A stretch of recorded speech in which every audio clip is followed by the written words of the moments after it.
올해를 시작하면서 예배서 강해를 제가 묵상을 했습니다. 오늘로 올해 예배서 강해는 끝이 나고 내년에는 이제 예배서 5장으로 찾아뵐 것 같습니다. 예배서 말씀은 교회에 관하여, 특별히 올해의 주제인 교제에 관하여서 우리에게 가르쳐 주는 말씀, 올해 주시는 마지막 이 예배서 말씀을 통해 여러분 가슴에 참 주의 성령의 기름 부으심이 있으시기를 주님의 이름으로 축원합니다. 제목을 한번 같이 읽겠습니다. 시작. 나와 너와 나와 그것. 오늘 제목이 참 중요합니다. 한번 다시 읽을까요? 시작. 나와 너와 나와 그것. 몇 달 전에 저희 큰 누님이 폐암 수술을 받으셨습니다. 여러분 또 기도해 주시고 염려해 주시는 저희 큰딸이 아직도 틱 증세가 호전되었다가 또 악화되었다가 하는 것을 반복해서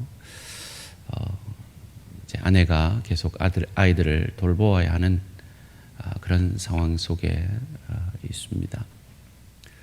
기도 감사드리고 곧 하나님께서 치유해 주실 줄 믿습니다. 그런데 자신이 낳은 큰딸이 큰 폐암 수술을 한 것도 자신이 가장 사랑하는 그 아들의 첫사랑인 그 아들의 첫 손녀가 아픈 것도 저희 어머니는 모르십니다. 왜요? 저희들을 낳으시고 기르시느라 온갖 걱정, 근심, 염려 다 하신 그 부모님께 또 다른 근심을 끼쳐드리기를 저희가 원치 않았기 때문입니다. 아마 여러분들도 어머니, 아버지께 말하지 않은 여러분의 우환들이 계실 겁니다. 부모님을 근심시키기 원치 않는 것이 효자, 효녀의 기본적인 마음일 것입니다. 그런데 오늘 성경은 그 마음을 동일하게 나를 구원하시기 위해 내 안에 오신 성령님께도 가져야 함을 말씀해 주고 있습니다. 오늘 본문 30절 말씀입니다. 하나님의 성령을 근심하게 하지 말라. 그 안에서 너희가 구원의 날까지 인치심을 받았느니라.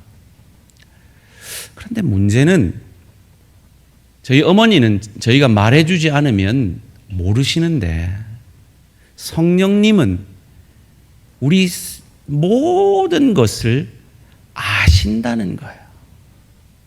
내가 모르는 나 자신의 문제까지도 성령님은 아신다는 거예요. 어찌해야 할까요? 성령을 근심케 하지 말라라는 이 말씀을 주시는 것은 성령께서 나 때문에 근심할 때가 있다라는 것입니다. 언제 근심하신다고 말씀하십니까? 오늘 본문 30절 이전에 24절 말씀이 우리에게 언제 성령이 근심하시는지를 가르쳐 줍니다. 하나님을 따라 의와 진리의 거룩하심으로 지으심을 받은 새 사람을 입으라. 옛 사람을 벗지 못하고 새 사람을 입지 못할 그때에 성령은 근심하신다는 겁니다. 옛 사람이 뭡니까? 옛 사람은 어떤 사람이라 그랬습니까? 자기 배가 신인, 자기 자신만을 위해 사는 이기적인 삶을 사는 사람을 옛 사람이다 그랬습니다. 새 사람은 어떤 사람입니까? 자신을 주셔서 우리를 살려내신 예수님을 닮은 이타적인 삶을 사는 사람이 새 사람입니다.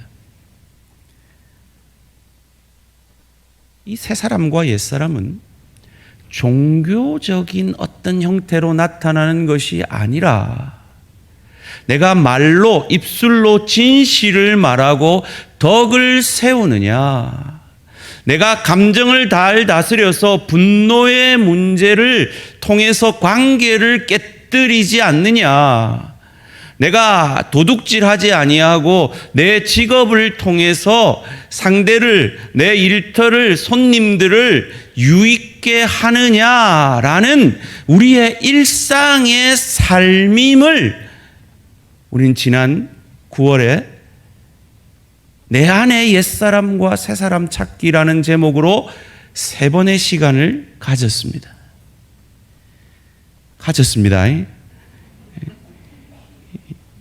전혀 새생명 축제한다고 지금 전혀 안 가지신 것처럼 보시면 안 됩니다. 삶이라는 거예요.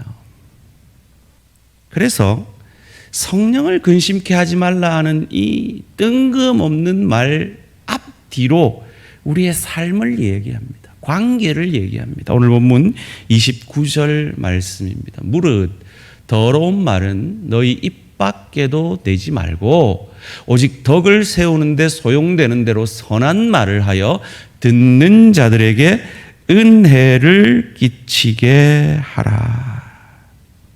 은혜를 끼치는 것. 내 입술로 말이죠. 덕이 되어지는 것. 여기에 무슨 종교적인 게 있습니까? 31절도 동일한 말씀을 줍니다. 너희는 모든 악독과 노함과 분냄과 떠드는 것과 비방하는 것을 모든 악의와 함께 벗어버리고. 이 중간에 우리의 일상의 언어의 생활, 우리의 감정의 생활, 그리고 앞선 구절들에서 우리의 직업의 삶을 통해서 성령께서 근심할 때가 있는데, 그것이 언제냐? 내 배가 신인 옛사람의 모습으로 나만을 위해 일하고 내 성질대로 살고 내 입술을 통해서 은혜와 덕을 끼치기보다 잔소리하고 원망하고 불평하고 다른 사람에게 상처를 줄 그때에 내 안에 계신 성령께서 근심하신다고 오늘 본문은 우리에게 가르쳐 주고 있습니다. 그래서 옛사람을 벗어버리고 새사람을 입으라라는 23절 24절 말씀에 이어서 25절 말씀이 우리에게 이렇게 가르쳐 줍니다. 그런즉 거짓을 버리고 각각 그 이웃과 더불어 참된 것을 말하라. 이는 왜냐하면 우리가 서로 지체가 됨이라. 옛사람을 벗고 새사람을 입어야 하는 이유를, 성령을 근심케 시키지 말아야 하는 이유를 우리가 서로 지체가 됨이라라고 말씀하고 있습니다. 무슨 말입니까? 우리와 성령과의 관계는 나와 이웃과의 관계 속에서 드러난다는 거예요. 내가 성령님과 어떤 교제를 하고 있고 어떤 관계 속에 있는가는 종교적인 형태로 나타나는 것이 아니라 나와 내 아내, 남편, 내 부모, 자녀, 내 동료, 지체와의 관계 속에서 어떠한 삶을 살아내고 있느냐에 따라 내가 성령과 어떤 관계 속에 있는가가 드러난다라는 것입니다.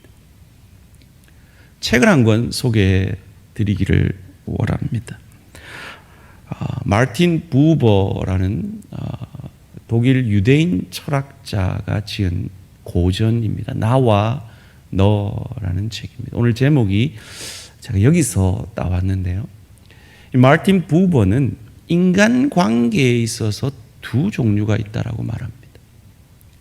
나와 너의 관계가 있는 반면에 나와 그것의 관계가 있다라는 겁니다.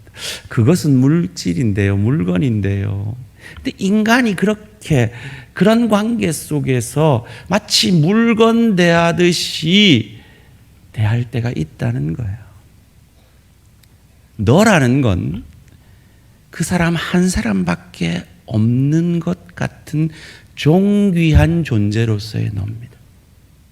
근데 그것은요, 많은 것 중에 하나인 너입니다. 없어도 상관없는 그것이라는 겁니다. 여러분, 이 한 주간 이제 예배를 마치고 삶의 예배를 일터에서 사실 텐데, 여러분이 동료를 만나실 때, 여러분의 손님들을 만나실 때 그들을 너로 대할 수도 있고 그것으로 대할 수도 있다는 겁니다.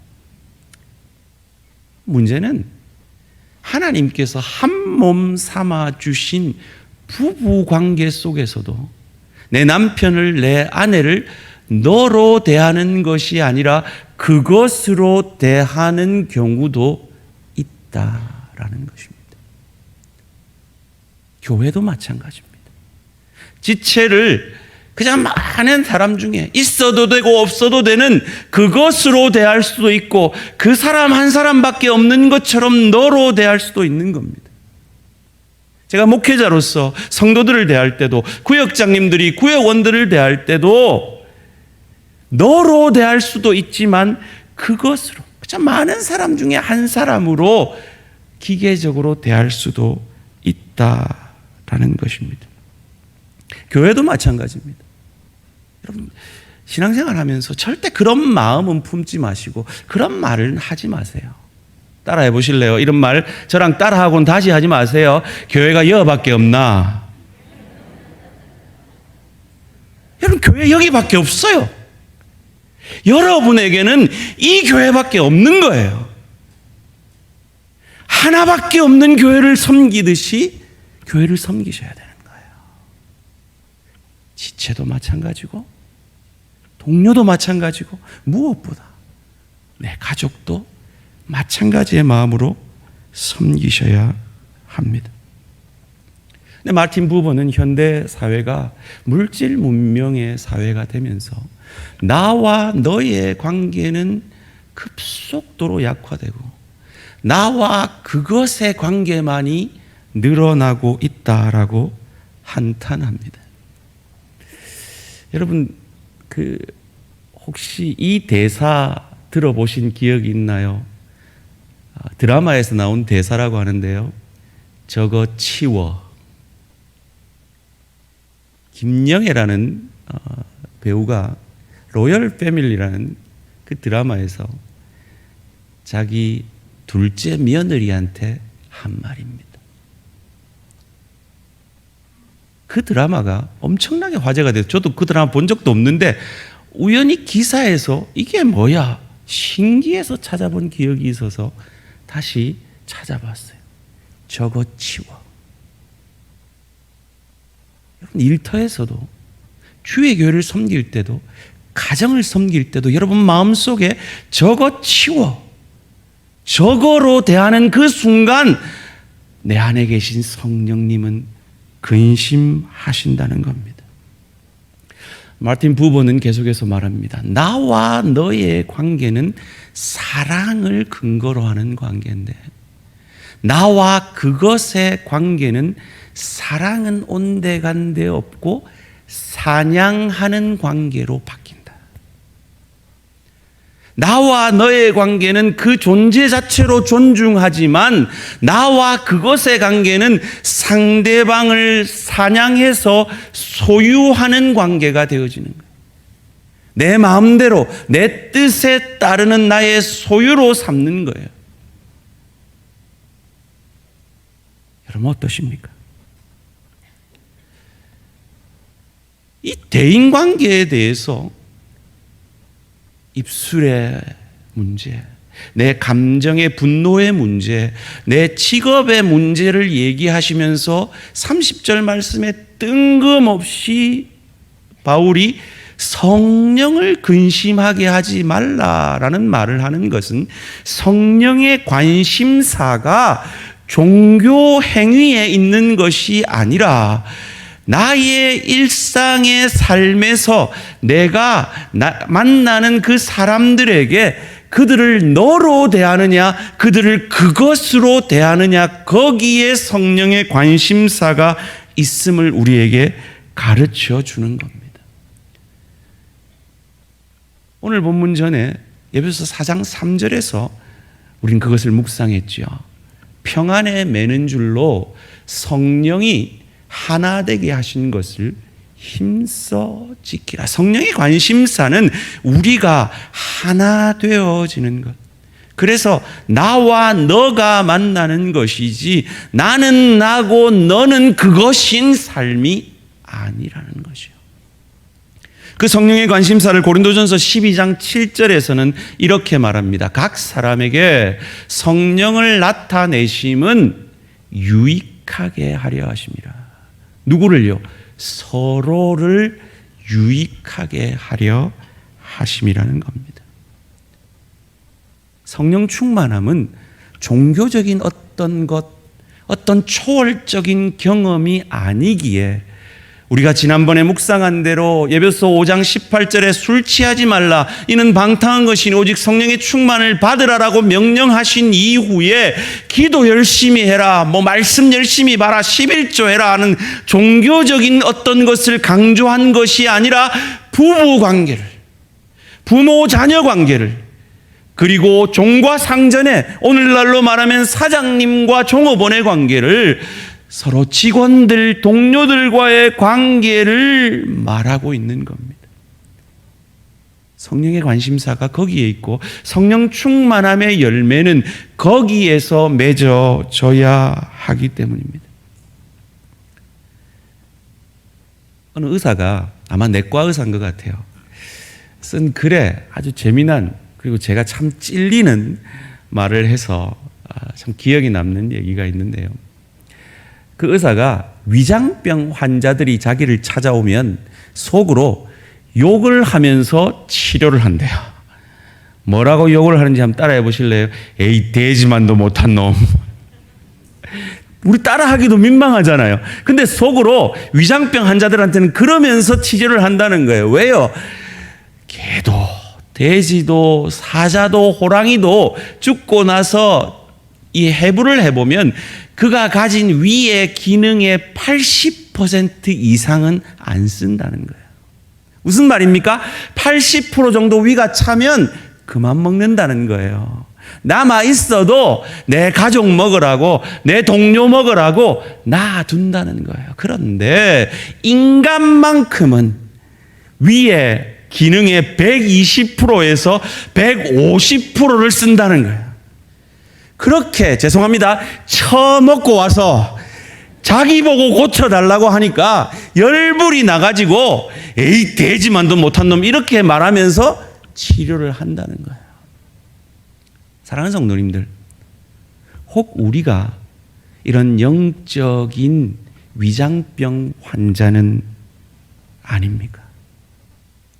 하나님은 나의 나됨을 통해 내 가족이 유익을 얻고, 내 직장에서 동료가 유익을 얻고, 내 교회에서 지체들이 유익을 얻고, 하나님 나라가 유익을 얻기를 원하는 인생을 살으라고 우리에게 직분을 주셨고, 사명을 주셨고, 은사를 주셨고, 물질을 주셨는데 나는 조금 더 먹으려고, 조금 더 내 배를 채우려고 하는 영적 위장병 환자와 같이 사는 것은 아닙니까? 그런 삶을 바울은 옛사람이라고 했습니다. 자기 배가 신인 옛사람이라고 그랬습니다.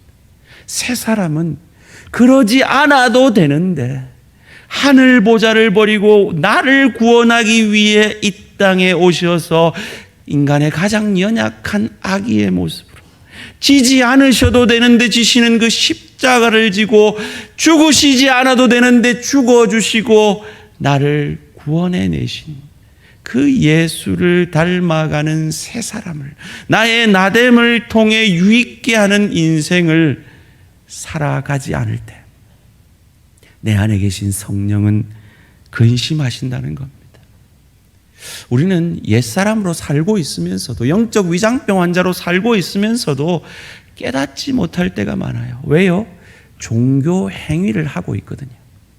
여러분 가운데서도 오늘, 그래, 나는 오늘 주일 예배 봤다, 한 주간에 하나님 앞에 할 의무는 내가 다 했다, 나는 11조 했다, 나는 전도했다. 나는 직분 감당했다. 오늘 내 교회 봉사 다 했다. 이것을 했다는 이유로 내가 여전히 옛사람을 입고 있는데, 이기적으로 살고 있는데, 예수 닮아가지 못하고 있는데, 새 사람을 입지 못하고 있는데, 성령을 근심하게 하고 있는데도 그것을 깨닫지 못하는 경우가 많이 있다는 거예요. 그래서 하나님은 성령을 근심하지 말게 하라는 이 종교적인 언어를 우리의 일상을 말하고 있는 그 앞뒤에 뜬금없이 넣고 계신 거예요. 코넬 대학에서 했던 그 유명한 실험, 아마 여러분은 어느 설교에선가 들어보셨을 거예요. 개구리가 제일 좋아하는 물 온도가 15도래요. 그래서 실험용 비커에 개구리를 담아서 15도 온도로 놔두면 개구리가 재밌게 논대요.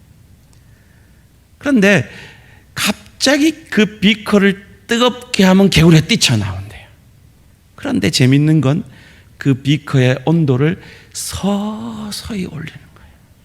15도, 15.5도, 16도 이렇게 서서히 올리면, 우리 목욕탕 갔을 때 우리 애들이 이해하지 못하는 아빠의 언어, 시원해.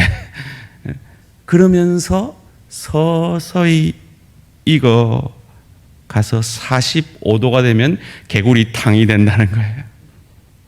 하나님은 우리가 그러기를 원치 않으셔서 오늘 우리에게 우리의 일상의 삶을 얘기하면서 그게 내가 관심을 가지는 거야 라는 그 말을, 성령을 근심케 하지 말라라는 말을 그 중간에 뜬금없이 말씀하심으로 우리로 깨어나기를 원하시는 거예요. 저를 따라해 보실래요? 마귀님, 저희 집에 오세요. 좀 크게 보이시다. 마귀님, 제 마음에 오세요. 마귀님, 우리 애한테 가세요. 차마 이 말은 지금 아무도 따라하지를 않네. 내한테 오는 건 상관없어. 근데 내한테는 가면 안 돼. 누가 이런 기도를 하고 누가 이런 소원을 가지겠냐고요. 그런데 저와 여러분이 그 마귀를 초청하는 경우가 있더라고요. 언제요? 26절, 27절 말씀입니다. 함께 읽겠습니다. 시작. 분을 내어도 죄를 짓지 말며 해가 지도록 분을 품지 말고 마귀에게 틈을 주지 말라. 아멘.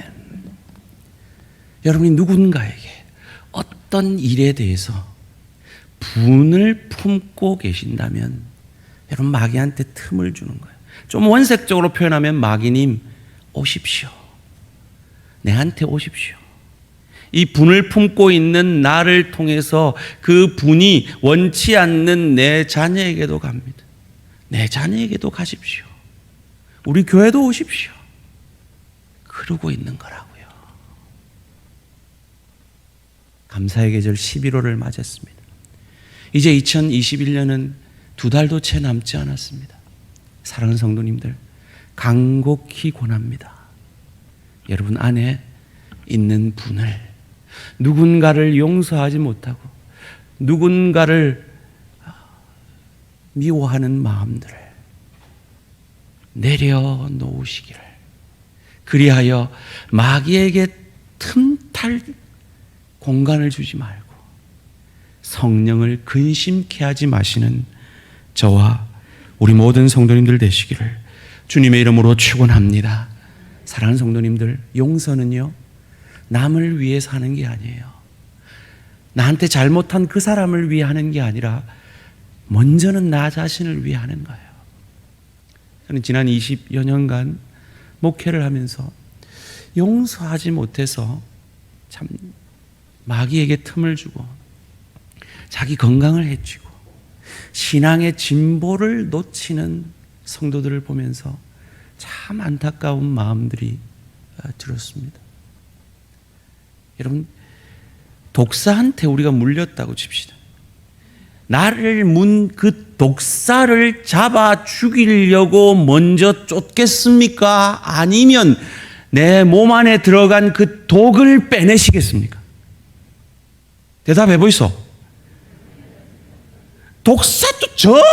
독사 쫓아갈, 독사 미워할 틈 없잖아요. 독을 먼저 뽑아내셔야 돼요. 그게 용서예요. 여러분 안에 있는 그 독을 먼저 뽑아내셔야 돼요. 그 분노를 그치시는 것이, 용서하는 것이 그 독을 뽑아내는 거예요. 물린 게 여러분 잘못 아니에요. 여러분의 유익을 위해 용서하시는 이 아름다운 감사의 계절이 되시기를 주님의 이름으로 축원합니다. 제가 용서하기 힘들어하는 성도님들을 만나보면요, 다들 이렇게 얘기하세요. 아이고 목사님, 저 기도해봤어요. 저 노력해봤어요. 근데 용서 못하겠어요. 저는 용서의 능력이 없나 봐요. 근데요, 그렇게 말하시는 분들이 내한테 그 작은 상처 준 그 사람보다 내한테 1000배, 10,000배 잘못한 사람을 용서하는 능력을 가지고 있더라니까요. 누구한테요? 자기 자식들한테는요. 무슨 말입니까? 용서를 못하는 게 아니라 안 하고 싶은 거예요. 여러분 안에 용서의 능력이 없는 것이 아니라 하기 싫은 거예요. 여러분 안에는 모정을 넘어서는, 부정을 넘어서는 성령의 능력이 있음을 믿으시기를 주님의 이름으로 축원합니다. 그 성령의 능력은 부정과 모정이 못해낼지라도 그 성령은 용서하실 수 있습니다. 그 성령은 그 분노를 해결하실 수 있습니다. 하시고자 하시면 말이죠. 올해가 가기 전에, 아니 오늘 이 시간에 여러분 안에 있는 분노의 문제를 성령의 능력으로 해결하시고, 용서하지 못하는 그 문제를 해결하심으로 마귀로 틈타지 못하게 하시고 성령으로 근심하지 못하게 하시는 저와 우리 모든 성도님들 되시기를 주님의 이름으로 축원합니다. 생각을 바꾸세요. 생각 속에 성령이 역사하십니다. 요한복음 13장 2절 말씀입니다. 마귀가 벌써 시몬의 아들 가룟 유다의 마음에 생각을 팔려는, 예수를 팔려는 생각을 넣었더라. 그런데 가룟 유다는 깨닫지를 못해요. 마치 오늘 분노를 여전히 품고 있으면서도 깨닫지 못하는 저와 여러분처럼, 용서하지 못하고 있으면서도 그것이 사단이 여러분에게 준 생각이라는 것, 사단이 틈탄 걸, 사단을 초청한 것이라는 것을 깨닫지 못하는 우리들처럼 말이죠. 생각을 바꾸세요. 마음을 지키세요. 잠언 4장 23절 말씀입니다. 무릇 지킬 만한 것 중에 더욱 내 마음을 지키라. 생명의 근원이 이에서 남이니라. 여러분 만리장성 가보셨습니까? 저도 한번 가봤는데 대단하더라고요. 지금은 세락에서 틈틈이 그냥 동네 담 넘어가듯이 넘어가는 그런 장소도 있던데요. 이 본류, 만리장성이 본류 7m 폭에 엄청난 높이잖아요. 달에서도 보이는 유일한 성, 만리장성. 도저히 인간으로서는 그 성을 깨뜨릴 수 없고 넘어설 수 없는 그 성이 중국 역사 100년 동안 3번이나 뚫렸답니다. 어떻게 뚫렸는지 아세요? 문지기가 뇌물 받고 문 열어줘서 뚫렸답니다. 사랑하는 성도님들, 사단의 뇌물 받고 여러분 마음 문 열지 마세요. 죄를 계속 미워해야 내 원이 풀려. 죄를 계속 욕해야 내 마음이 시원해져. 죄를 계속 미워하고 분노를 쌓아야 내가 훨씬 속 시원해, 마음이 편해 라는 사단의 속임에 빠지지 마시라 말이에요. 그 사단에게 문 열어주는 일을 하지 마시라 말이에요.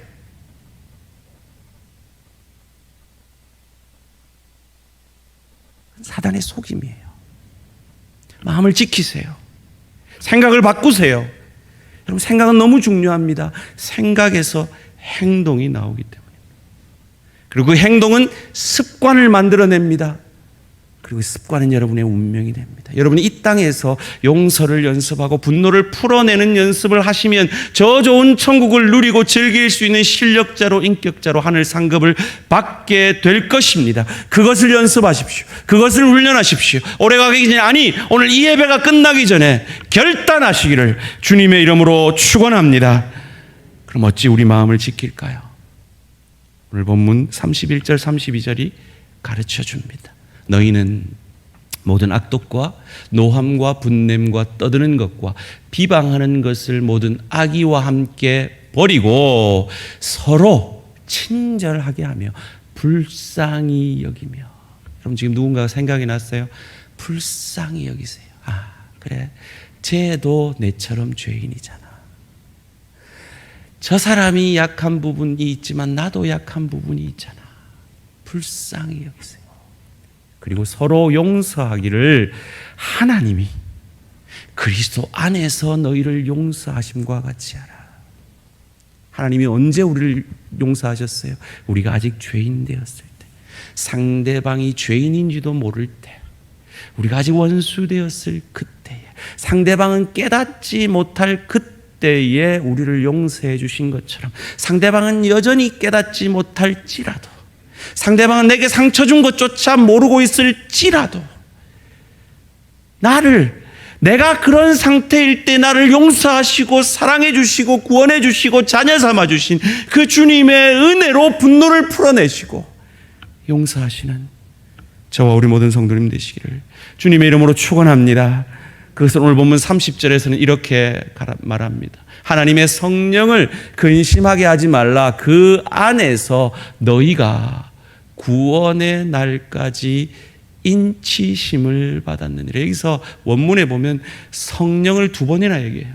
하나님의 성령을 근심하게 하지 말라. 그 안에서 너희가 구원의 날까지 인치심을 받았느니라. 그 성령이 어떤 분이냐? 너희 안에 오셔서 너희를 구원해내신, 지금 현재 너희의 모습 그대로 도장 찍어주신, 늘 미워하고 늘 원망하고 늘 싸우고 늘 불평하는 우리지만 그런 우리에게 구원의 도장을 찍어주신 그 은혜가 너희의 것이 아니냐. 그 은혜로 너희도 분노를 풀어내고 그 은혜로 너희도 용서하는 자가 되라 말씀하시는 겁니다. 마르틴 부버가 그의 책에서 이렇게 말하고 있습니다. 너와 나의 만남은 은혜로 이루어진다. 찾아서 발견되는 것이 아니다. 나와 너의 만남은 은혜로 시작되어서 관계로 마무리됩니다. 은혜는 자격 없는 자에게 임한. 그래요. 그 사람 용서받을 자격 없어요. 그 사람 내가 분노를 풀 자격 없어요. 그런데 나도 하나님 앞에 그랬어요. 그런 자격 없는 내게 임한 것이 은혜이기에, 하늘의 선물이기에, 그 선물을 내가 받았기에 그를 용서하고 분노를 풀어내는 오늘 이 시간 되시기를 주님의 이름으로 축원합니다. 무슨 말입니까? 문제는 그 사람이 내게 사과를 하느냐, 그 사람이 내한테 잘못한 걸 깨닫느냐가 아니라 내 안에 그 은혜가 있느냐는 거예요. 내가 그 은혜에 사로잡혀 있느냐가 중요한 거예요. 사랑하는 성도님들, 여러분 가정에서 너로 대해야 할 내 배우자, 내 부모, 내 자녀를 그것으로 대하고 있는 경우는 없으십니까? 내 일터에서 내 동료와 손님들을 너로 대해야 하는데 그것으로 대하고 있지는 않습니까? 내 교회 지체에 대하여 너로 대해야 하는, 한 사람밖에 없는 지체라고 여기고 각 사람을 귀히 여겨야 하는데 저 사람은 없어도 돼 라고 그것으로 대하고 있는 내 지체는 없습니까? 그때 성령은 근심하십니다. 그때 성령은 마귀가 틈을 탈까 근심하십니다. 제가 영상을 하나 보여드리겠습니다. 쓰러졌어요. 저거 치워. 이 대사가 왜 유명해졌을까요? 우리 모두는 일터에서 그런 대접을 받아본 적이 있기 때문입니다. 우리 모두는 가정에서 그런 대접을 받아본 적이 있기 때문입니다. 우리 모두는 주의 교회에서 그런 대접을 받아본 적이 있기 때문에 사람들이 그토록 공감한 것이 아닐까요? 여러분, 내 지체가 쓰러져 있습니다. 그를 용서하지 못하고 분노를 품지 못하면 우리도 그를 향하여 저거 치워 하는 사람과 다를 바 없습니다. 내 가족이 쓰러져 있습니다. 내 동료가 쓰러져 있습니다. 그를 한 사람밖에 없는 동료처럼, 한 사람밖에 없는 가족처럼, 한 사람밖에 없는 지체처럼 대하지 못한다면 저거 치워 하는 그것과 다를 바가 없습니다. 하나님이 선악과를 따먹고 저거 치워 할 수 있는 우리를 향하여 그러셨다면 우리는 희망이 없잖아요. 근데 그 주님이 오실 메시아 예수 그리스도가 죽어주셔서 가죽옷을 입혀주셨습니다.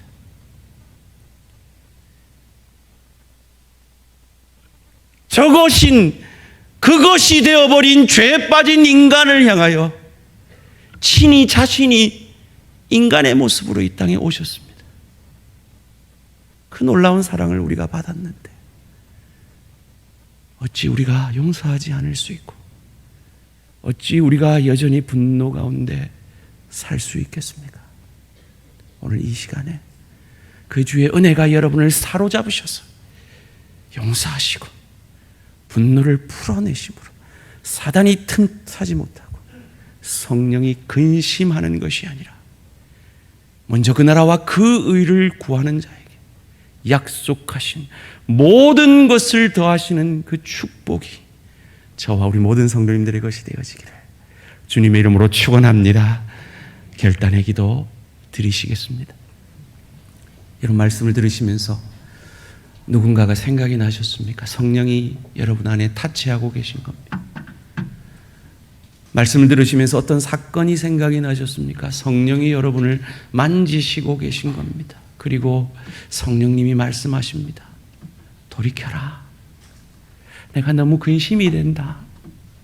너 때문에 내가 너무 근심이 된다.